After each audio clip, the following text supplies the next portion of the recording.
What do we start with? We've got to start with Ukraine, Russia, and some recent developments. First of all, everyone should watch the episode of the Durand that you were on Friday. I mean, that clip that I played at the beginning, I mean, it's jaw-dropping, painfully. It sounds obvious, it sounds obvious when you have something of the insights, but it's like the lacking common sense from politicians. But Robert, starting in Ukraine, Russia, you sent me a treaty which dealt with. Someone's ringing the phone here. You sent me a treaty. What was the treaty about in terms of destroying biological weapons and not producing them again? So in 1925, the Biological Weapons Treaty was agreed to by all the major parties, and the U.S. has been a signatory ever since. And the agreement after what happened in World War I was that not only would biological weapons not be used, they could not be stored, they could not be developed, they could not be transferred. None of it. You couldn't have anything that could be a biological agent that could cause that could be used for a hostile purpose. It was prohibited across the board. Now, so people are wondering, how is it we have all these biological labs, research labs, quote unquote, according to Victoria Nuland, not only in Ukraine, but of course around the world. And the way they have gone to avoid the treaty allows for biological research for purely peaceful purposes. The reality, the way they've got it, and that's why they call them biosafety labs. BS for short, by the way. BS level 1, BS level 2, BS level 3, BS level 4. As Francis Boyle, well-regarded law professor at the University of Illinois, has been documenting for now 3 decades, there has been routine flagrant violation of that around the world, but including by the United States. Occasionally, the U.S. gets caught. In 2014, the big issue is what's called gain of function. And the problem is there's really no good explanation for gain of function that doesn't convert it into an illegal biological weapon for hostile purposes under the Biological Weapons Treaty. And they pretend it doesn't. Here's how they do these things. They experiment on various dangerous biological agents. And gain of function means they create a biological agent that gains function in being either more lethal or more transmissible or both. This is what the Wuhan Institute of Virology was doing. And so with funding and backing, by the way, by Fauci and Fauci-connected parties and participants. The reason why it was being done in Wuhan is it was supposed to be shut down again in 2014, and we just shifted it over there in part. And what the labs are, the only reasonable interpretation, like Alex Berenson, who's been good on the lockdowns, but basically is bad on everything else as a source. His ivermectin bashing and his Robert Malone bashing has not held up well. His latest one is he just repeats whatever the New York Times writes on foreign policy. And his pitch was, this was just, we were helping, after the Soviet Union, helping transition those labs. 30 years later? I mean, come on. What these labs are for is they're using, I have no doubt they'll find that many of them are using gain of function research, which is to make a virus more transmissible and lethal. And the legal excuse they get away with is they say, well, really, we're just doing this to develop vaccines. We're doing this in order to figure out if somebody else made this virus more lethal or transmissible, what would be the vaccine for it? The problem, of course, with that is what's the probability that some other country is developing gain of function in exactly the same way on exactly the same biological agent as we are? That's always been a obvious pretext to get around the Biological Weapons Treaty. And I think if a meaningful investigation was done, which is what was requested from the United Nations Security Council by the Russians, and then what's interesting is who joined it. The fact that China joined it was kind of ironic for some of our perspectives. But what was interesting was India joined it, Brazil joined it, and unsurprisingly, Kenya joined it. Kenya has been the victim. You can go back and research, Bill Gates, Kenya, certain vaccines that were used, what they thought was happening. So not a surprise that their government was particularly sensitive to this subject. So I have no doubt that the biological labs, the U.S. defense industry has been backing, supporting, and funding in Ukraine are illegal biological weapons, as is alleged. And the best evidence for that is Victoria Nuland's own statement that she was very scared if these labs fell into Russian hands. Well, if it's for purely peaceful, it can't be used for hostile purposes. Why are you worried about them falling into Russian hands? Clearly, they were using it there, and the reason why some people asked why Ukraine. Ukraine has been not only a center of grift, but a place. We've treated it like a de facto Western colony. In fact, the economy is, and we propped up a grifter political class that just steals all the money and gets, that's the payoff to them to allow us to do these kind of things there and to use it as a proxy to try to poke the Russian bear into a confrontation that we're now witnessing.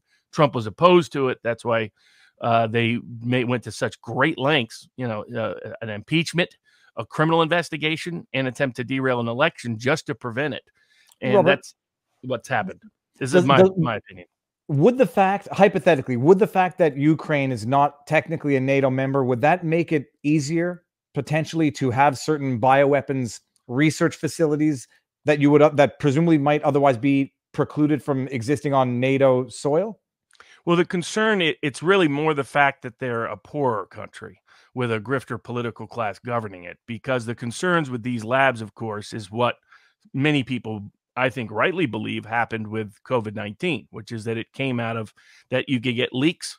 Now, some people say it wasn't a leak, so that's another argument for another day. But even if you go with the leak argument, it led to a worldwide pandemic that locked down 2/3 of the world, or almost all the world, for almost 2 years at different levels, depending on where you were located.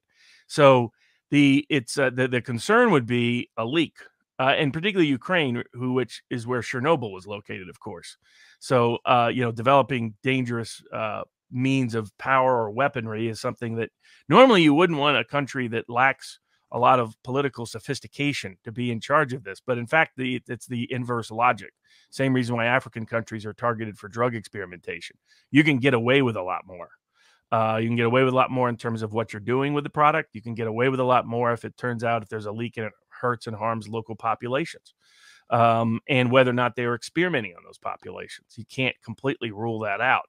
Because the U.S. has a history of doing that repeatedly, and there's I'll do a hush hush on the long history of biological experimentation on soldiers and citizens, usually the poor and the vulnerable in America.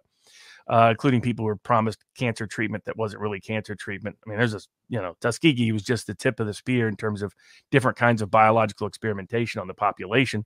Tuskegee was not a biological weapon experimentation, but there are other aspects that were. That's why you would pick Ukraine. You'd pick Ukraine because it's a poor country with a corrupt political class, so you can get away with a lot more.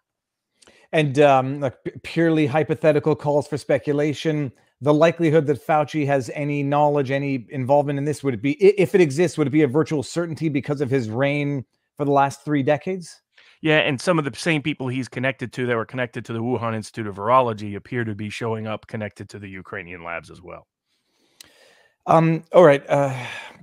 Okay. Now, and getting to Victoria Nuland's answer, I forget that I mentioned this, but we haven't spoken since, where Marco Rubio, for everyone who doesn't know, I talked about it earlier last week and then put out an interesting side-by-side of her answer to Marco Rubio this time around compared to her answer to Dana Rohrabacher back in 2015 about the existence of Yahtzee groups that were part of the Maidan protests.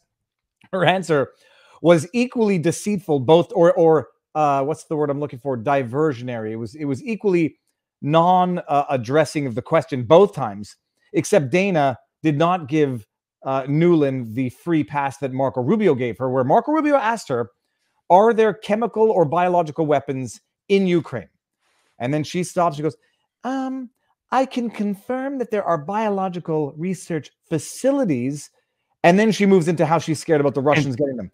She had a pause between the words biological and research. That was a giveaway. It's egregiously telling. But so basically, she never said no because the answer is obviously yes, and she's under oath before Congress. The question is this, Robert. Now, people are going to say, well, those facilities, they existed before the breakup of the Soviet Union. They were already there. Am I wrong in thinking that, yes, some of them were there and others were definitely not there, hence the 2005 treaty between Ukraine and America? Yeah, I mean, Richard, I mean, they used to announce some of these back in the day. So you can find some old announcements that you can find documents that they've tried to bury, but on the old Wayback Archive and others, including on US government documents of what was going on. So the idea that, oh, 30 years ago, that all these labs are just sitting around from 30 years ago, and what are we doing exactly? We're maintaining them? Why wouldn't you just shut them down?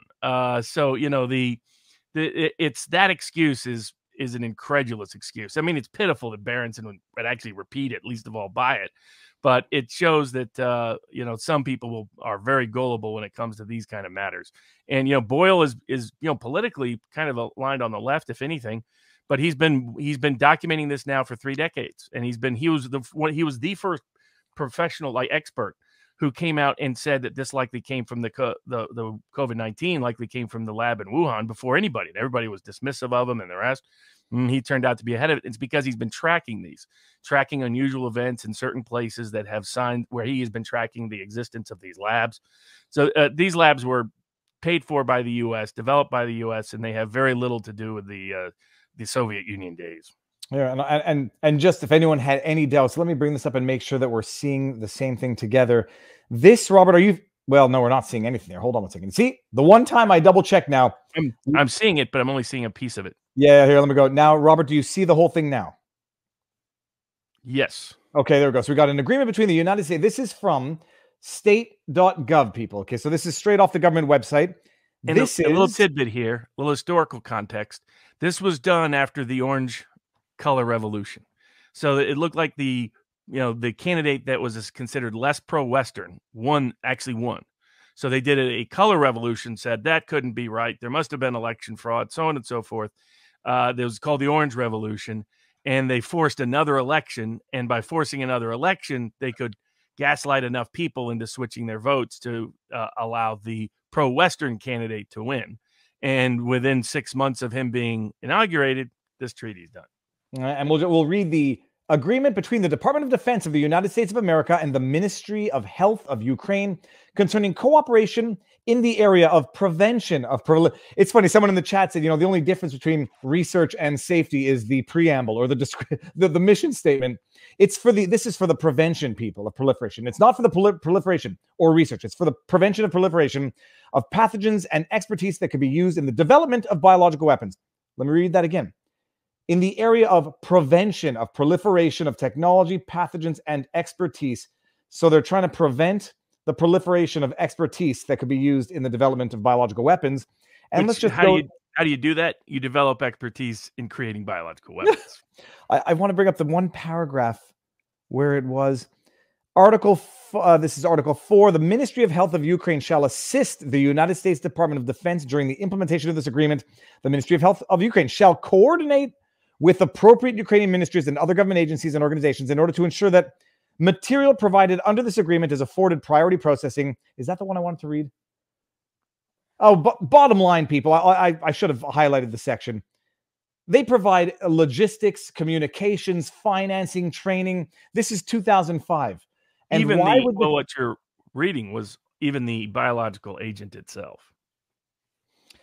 So people, it's all, the information is out there. It's out there in broad daylight. For anyone who knows, I mean, and it's great. Someone who sent that to me thought that it proved the point that that they were not financing biological weapons research in Ukraine.